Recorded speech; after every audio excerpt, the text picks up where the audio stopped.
Jesus said, "My yoke is easy and my burden is light," from Matthew 11:30. But what is a yoke? Yoke is a wooden frame placed on animals to help them pull heavy loads. Jesus used this language to symbolize the burden of following 613 mitzvot, the commandments that guided nearly every aspect of Jewish life. Some of these mitzvot were good and necessary, but others, like those that commanded severe punishment for enticing others to idolatry, were harsh and oppressive. Deuteronomy 13, 6 through 9, that is mitzvah number 24. It was under laws like these that Jesus himself was condemned to death, raising the question of whether some laws should be preserved at all. In the Gospels, Jesus was asked, "Teacher, which is the greatest commandment in the law?" Jesus responded by quoting from the Torah, "Love the Lord your God with all your heart and with all your soul and with all your mind. This is the first and greatest commandment. And the second is like it. Love your neighbor as yourself. All the law and the prophets hang on these two commandments." From Matthew 22, 37, 40.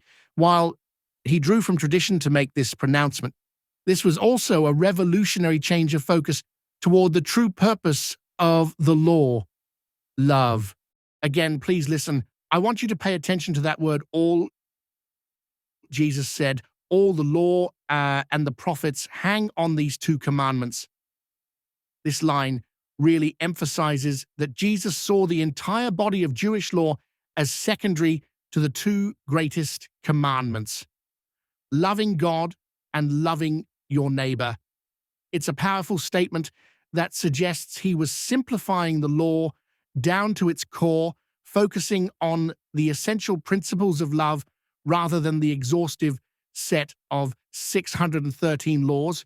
While some say Jesus didn't come to abolish the law, Matthew 5:17, this can overlook the fact that he often challenged the ways certain mitzvot were applied, especially when they clashed with the principles of justice and mercy. Jesus redirected focus toward the heart of the law, emphasizing love and compassion over rigid adherence to rules. His yoke is lighter because it prioritizes the well-being of humanity over legalism, an excessive focus on strict adherence to laws or rules, often at the expense of the underlying principles those laws were meant to serve. This is a revolution. Jesus was about preserving the good in tradition, yes, but also burning away that which is unjust. Burn the weeds, preserve the wheat, and replant on good soil.